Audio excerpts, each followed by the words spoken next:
Bonjour à tous, c'est Jean-Luc Haut sur sa chaîne YouTube. Aujourd'hui, nous allons parler de Naval Group qui propose le sous-marin Barracuda au Canada. Le groupe naval français a répondu à la demande d'information RFI du Canada qui souhaite acheter à l'horizon 2028 entre 6 et 12 sous-marins dotés d'une propulsion conventionnelle. Naval Group propose le Barracuda. Alors, le Naval Group a plongé. Selon nos informations, le groupe naval tricolore a répondu à la demande d'information RFI, Request for Information, lancée en juillet 2024 par le Canada en vue de mettre en service de 6 à 12 nouveaux sous-marins à partir de 2035. Le nombre de navires dépendra du besoin final exprimé par Ottawa dans le futur appel d'offres, mais aussi des capacités offertes par les navires. Poussé par Emmanuel Macron, proche du Premier ministre canadien sur le départ Justin Trudeau, Naval Group, qui a longuement hésité, s'est donc décidé à jouer le jeu au Canada dans ce processus de long cours. La Marine royale canadienne sélectionnera à l'horizon de 2028 son fournisseur qui aura dû faire face à une compétition féroce mais de qualité avec des industriels de haut niveau. Le groupe français propose, comme lors de son succès aux Pays-Bas, un sous-marin expéditionnaire de la famille Barracuda qui sera adapté aux besoins de la marine royale canadienne. Une marine qui a la particularité de défendre le plus long littoral au monde baigné par 3 océans, le Pacifique, l'Atlantique et l'Arctique. Actuellement, Naval Group est dans une phase de découverte du besoin de la marine royale et d'accompagnement de la réflexion d'Ottawa. Une phase d'ailleurs de compréhension mutuelle, présentation des besoins canadiens d'un côté et de l'autre côté découverte des capacités du Barracuda. Des sous-marins de calibre mondial dans cette compétition qui n'est pas encore lancée en attendant l'appel d'offres, le RFP, Request for Proportional.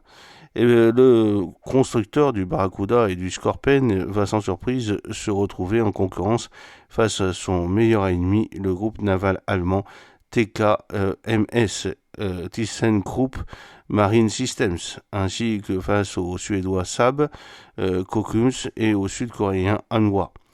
Dans ce sport pratiqué par un nombre d'acteurs très restreint, Naval Group va à nouveau jouer la carte du Barracuda conventionnel qui semble coller au plus près des besoins de la marine royale canadienne. Très discret, très armé et avec beaucoup d'allonges, le sous-marin Barracuda possède également la possibilité de déployer des forces spéciales et de réaliser des missions de renseignement. Car les principales exigences du Canada en matière de capacité sous-marine sont la furtivité, la létalité ainsi que la capacité de déploiement dans l'Arctique qui exige une autonomie et une endurance accrues. D'autant que d'ici 2050, l'océan Arctique pourrait devenir la voie de navigation la plus efficace entre l'Europe et l'Asie de l'Est. Hasard ou pas, le troisième sous-marin nucléaire d'attaque de la classe Barracuda, le Tourville, est parti en mission début février se tester dans les eaux du Grand Nord. Il ne serait pas surprenant qu'il accoste sur la côte est du Canada. La nouvelle flotte canadienne devra offrir une combinaison unique de ces exigences afin que le Canada puisse détecter, suivre, dissuader et au besoin neutraliser les menaces dans les 3 océans qui bordent le Canada, a expliqué en juillet le ministère de la Défense nationale canadien qui veut des sous-marins de calibre mondial.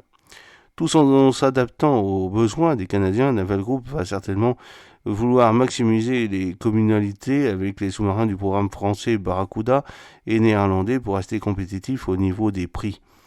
Le budget sera dévoilé au moment de l'appel d'offres. Si le Barracuda intéresse Ottawa, le groupe travaillera en coopération avec la Marine royale canadienne sur les variabilités offertes par cette plateforme. La Marine royale canadienne pourra aussi se faire briefer par son homologue néerlandaise avec laquelle elle est proche et qui fait partie des marines exigeantes effectuant des missions du haut du spectre.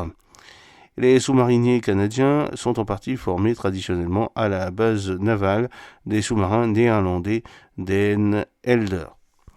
C'est un programme à la merci aussi du politique. Tout projet de long cours connaît des turbulences avec le changement de Premier ministre. Le programme de sous-marins canadiens, dont le premier sera arrivé en 2035, connaît ses premiers remous.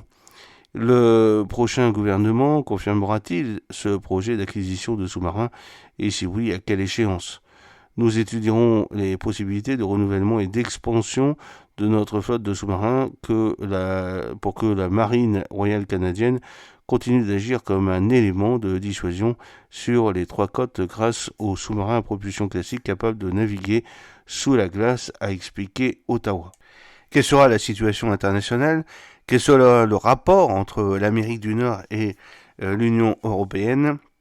Enfin, il est par ailleurs encore trop tôt pour savoir comment le Canada envisage de définir et comment ces sous-marins seront fabriqués. Les Canadiens vont devoir se passer un certain nombre de questions. Quelle autonomie opérationnelle? Quelle maîtrise des savoir-faire et de la conception? Qui sera l'autorité de maintenance? Quelle est la robustesse et la résilience de la base industrielle et technologique de défense canadienne en matière de sous-marins? J'espère que cette petite vidéo vous a plu. N'oubliez pas de cliquer sur le pouce pour la promouvoir, de vous abonner si ce n'est pas encore fait et de partager cette vidéo sur vos réseaux sociaux. À très bientôt. Fidèlement, Jean-Luc O.